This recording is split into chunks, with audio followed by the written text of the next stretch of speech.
After studying this module, you would know the meaning and concept of performance budgeting. You would understand the scope of performance budgeting. You would be able to identify the merits and demerits of performance budgeting, evaluate the difference between performance budgeting and performance program budgeting. So, first of all, let us understand the meaning and concept of performance budgeting. Performance budgeting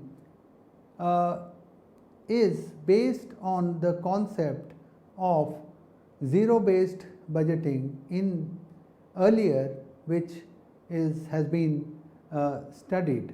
Now, let us understand the meaning and nature of the concept of performance-based budgeting in this module. Performance-based budgeting is a process that involves evaluating the productivity of different operations within an organization and allocating a larger share of the available resources to the operations that are contributing the most to the overall well-being of the organization. This approach of allocation of resources is designed to encourage the judicious use of time, finances, and skills so that the entire organization is benefited. Performance-based budgeting is not a static approach and requires that the productivity of each operation be evaluated from one budget period to another. The foundation of any attempt at performance-based budgeting is identifying the results produced by each department, division, or sector of the organization. This often implies monitoring closely the ultimate objectives which any of the departments plans on to achieve by the end of the budget period, and also how the objectives relate to the goals of the entire organization. It is important to note that PBB does not tend to focus on individual activities which are necessary to initiate the strategies that lead to the achievement of the objectives. Instead, the focus is on the achievement of the targeted departmental goals. This approach allows the managers to frame the departmental strategies. By engaging in PBB, all sections or the areas of the organization have access to the resources they need. At the same time, this judicious allocation of resources prevents any possibility of time, talent, and money being allocated on an area that can operate or at optimum efficiency with a smaller budget. Some definitions.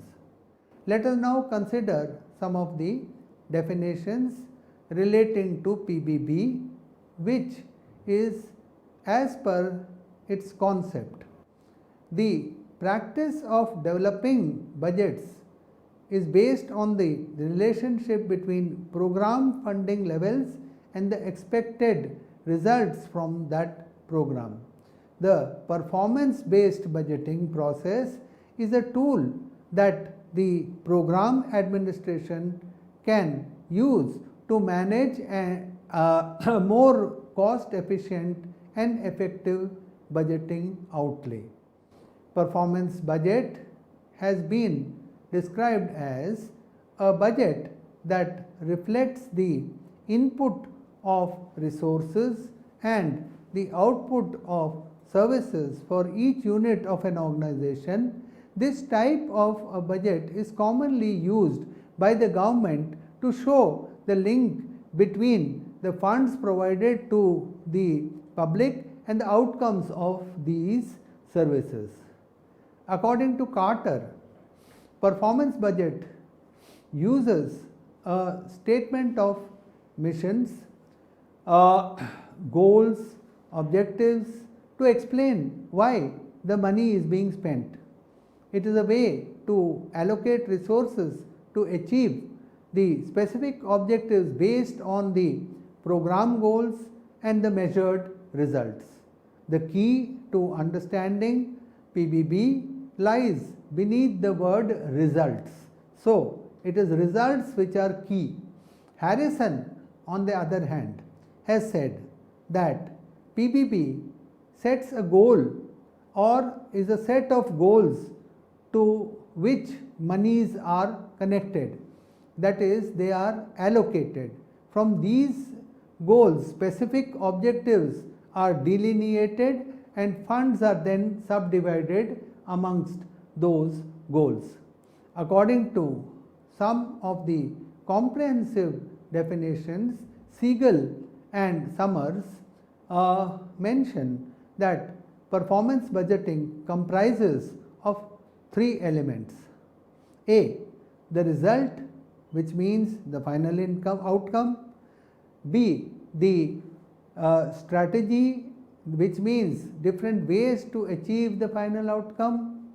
The activity or outputs, which include what is actually done to achieve the final outcomes. Siegel and Summers point out that within this framework, a connection exists between the rationales for specific activities and the end results, and the results are not excluded while the individual activities or outputs are. While this information is possible to understand which activities are cost effective in terms of achieving the desired result. As can be seen from some of the definitions used here, performance based budgeting is a way to allocate resources for achieving certain objectives. Now, the scope, the merits and demerits of performance budgeting are as follows. The models of performance budgeting. It is not just one model, there is not just one model for PBB, but a range of different models. The various models on PBB link the funding and the results, but they also do so in different ways. Some performance budgeting models, such as program budgeting and zero-based budgeting, are government-wide systems. On the other hand, there are some which are intended to apply to particular sectors of expenditure or categories of organizations. For instance, a formula funding model will normally apply to schools.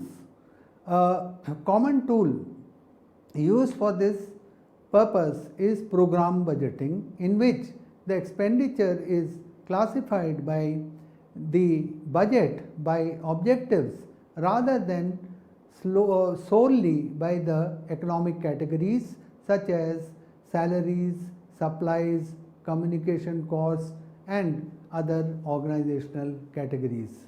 The primary objective of program budgeting is to improve expenditure prioritization and the effectiveness and or the efficiency of the service which is delivered. To achieve these, they rely on three mechanisms, either in isolation or as a combination. The first of these mechanisms is linking budgets to performance targets. The second mechanism is used to creating a tighter link between funding and results in formula funding. The third mechanism used by the newer performance budgeting models is performance funding incentives to different departments. What are the advantages of PBB? There are several merits of PBB, such as transparency, quantitative analysis, setting budgeting priorities, organic integration of the process of planning and budgeting, improving public relations, and bringing financial and expected results aspects in sync. For this, there are certain there is a certain explanation that we need to go through. Transparency of performance budgets is one of the major advantages because taxpayers see results during every budgeting cycle when good programs get funding, whereas bad programs are dropped.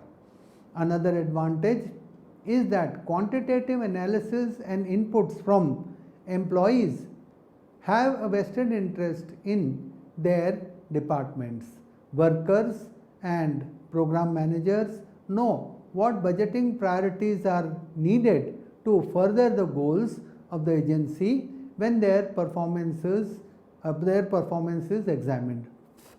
It improves legislative review by presenting a comprehensive picture of various departments. This system ensures the advantages that are likely to accrue from an organic integration of the process of planning and budgeting. It helps to improve public relations by providing clearer information for a rational public appraisal of the responsibilities of the government. It helps in improving financial performance and the expected results which are missing in traditional planning and programming and the budgeting process are overcome with the help of PBB. Now let us look at the disadvantages of PBB. PBB is not devoid of limitations. It suffers from the certain disadvantages, like the focus is on quantitative rather than qualitative evaluation, and without decentralized accounting and systematic reporting, mechanism would be ineffective and inefficient. One major disadvantage of performance budgeting is that the relative cost between two divisions may not be comparable. Supplies, workload and office needs may differ from one department to the other, which makes larger budgets more challenging. Some departments heads may inflate or bloat their success to ensure better funding during the next budget cycle. Performance budgets are great for routine programs, but if emergency needs arise, then there may be difficulties in getting more funds. The program and activity classification developed are sometimes too broad to reveal the significant activities of the department and to serve as a basis for budgetary decision making and management. Due to its goal-oriented nature, PBB techniques focus on the quantitative rather than the qualitative evaluation. PBB without decentralization, accounting and systematic reporting mechanisms would be ineffective and inefficient. Despite its difficulties and limitations, PBB provides a meaningful basis for administrative planning, executive coordination, legislative scrutiny and administrative accountability. Most importantly, the progressive budget-based measures would strengthen the democratic process and evoke meaningful participation in the personnel in the implementation of the tasks set out under the budget. Obstacles and challenges to a successful PBB implementation can, however, be overcome by bringing about changes in the culture and the policies of the organization. Efforts should be made to include everyone to become a part of the entire process. Effort should be made for everyone to become a performance manager. The top level management must also define something called smart performance measures to enable the personnel to know what is expected of them. Finally, a successful PBB will require an enterprise-wide collaboration and commitment. Steps involved in PBB. The most important requirement for PBB is a program of action for any given year with specific indications regarding the tasks and costs of achieving them. Program formulation, allocation of resources, and budget execution are the core steps given which give effect to PBB. The first step is establishing a meaningful functional classification of public expenditure.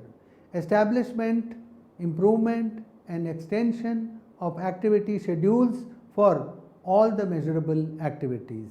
Establishment of work output, employee utilization, standard or unit costs by objective methods that bring in the system of accounting and financial management into accord with the classification.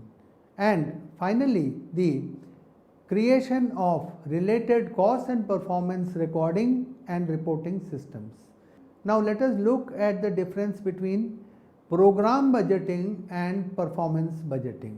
The name program budgeting is derived from the simple fact that the planning process is organized by programs rather than by departments or fiscal inputs or outputs. The program budgeting has passed through several distinct evolutionary periods. The first was the developmental period, which was born out of the need for a national budget. Accounting Act of 1921 was such that it was virtually impossible for any appropriating body or the public to know where its money was going.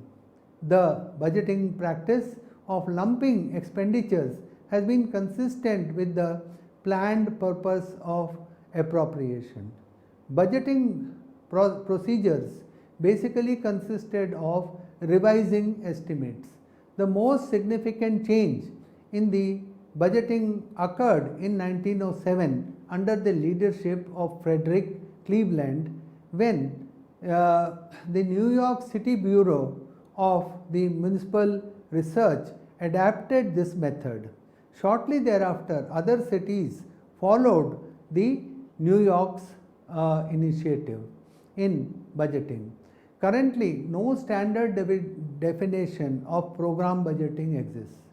Program budgeting is generally described as a planning-oriented procedure.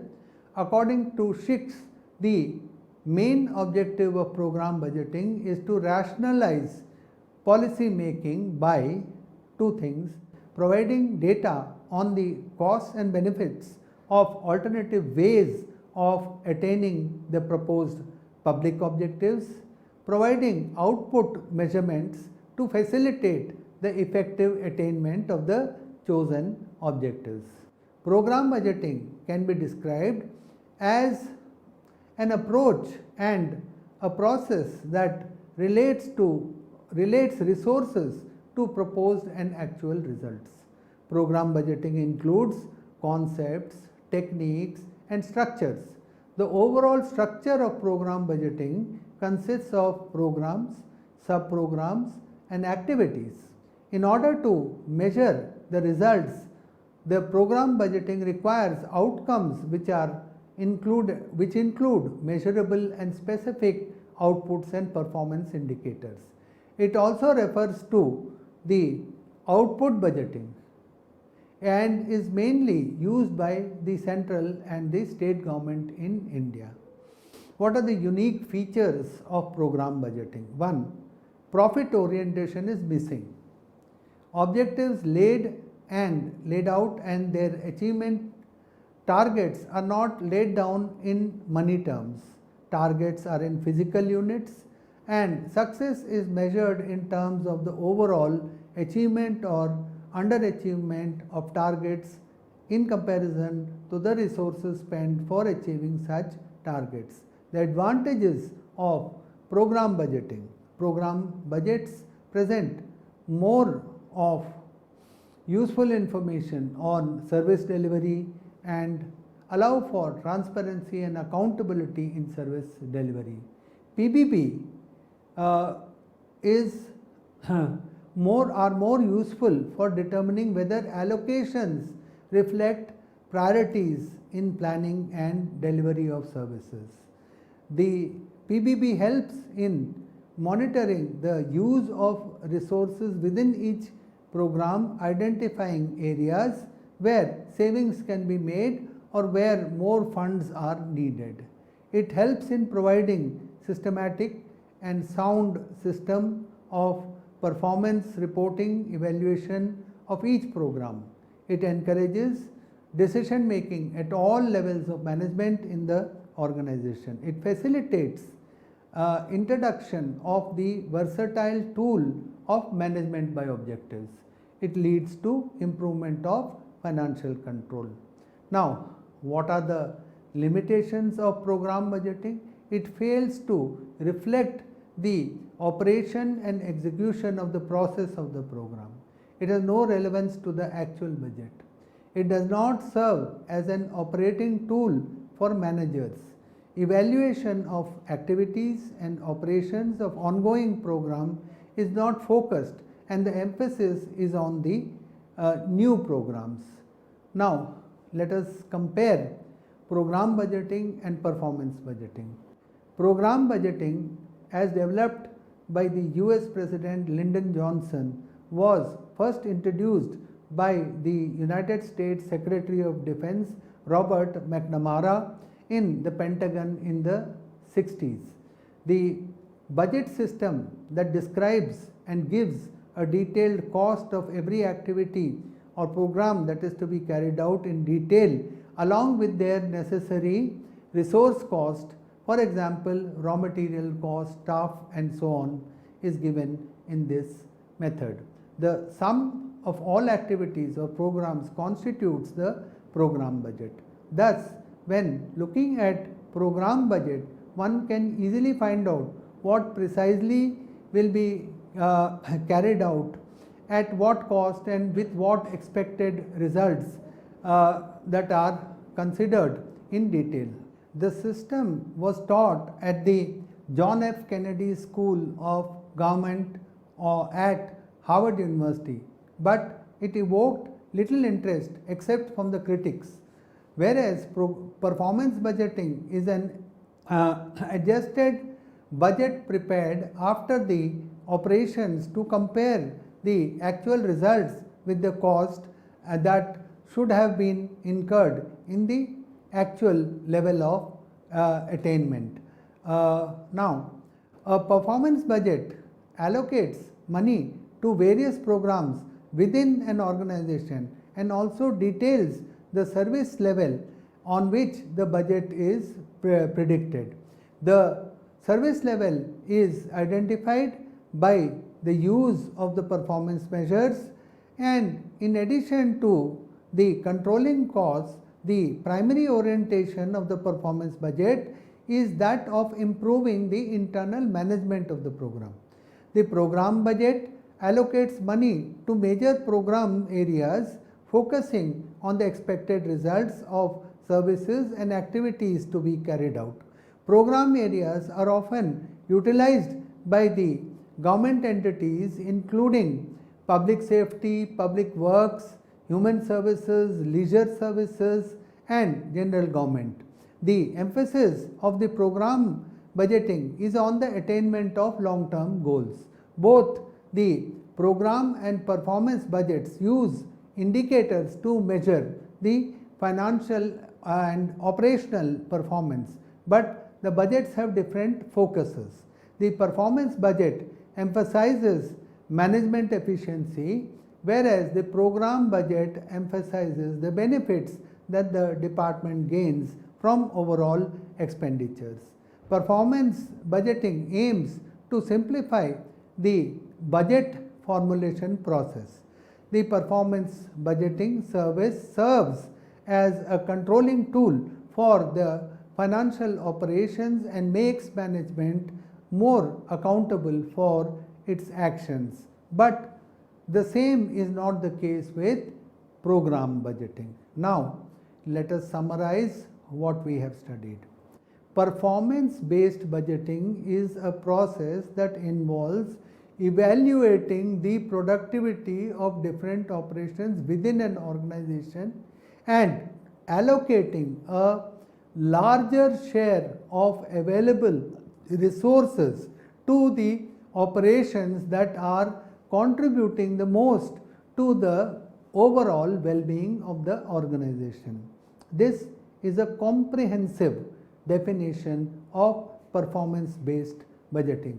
This is the approach of allocation of resources, and it is designed to encourage the judicious use of time, finances, and skills and so on, so that the entire organization benefits.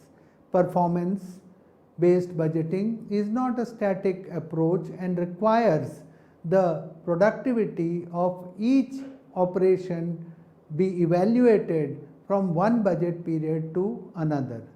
There is not just one model of performance-based budgeting. There are various models that link to funding and to results in different ways. Some performance budgeting models are related to other methods such as program budgeting and zero-based budgeting, and are government-wide systems which are in use. There are several merits of performance budgeting such as transparency, quantitative analysis, setting budget priorities, organic integration of the process of planning and budgeting, improving public relations, and bringing financial and expected results in sync with each other. PBB is not devoid of limitations. It suffers from certain disadvantages, like the focus is on quantitative rather than qualitative evaluation, and without decentralized accounting and systematic reporting, the mechanism it would be ineffective and inefficient. The program budgeting was developed by the US President Lyndon B. Johnson, and it was first introduced by the United States Secretary of Defense Robert McNamara in the Pentagon in 1960s. The program budgeting is an approach and a process that relates resources to proposed and actual results. Program budgeting includes the concept, techniques, and structure.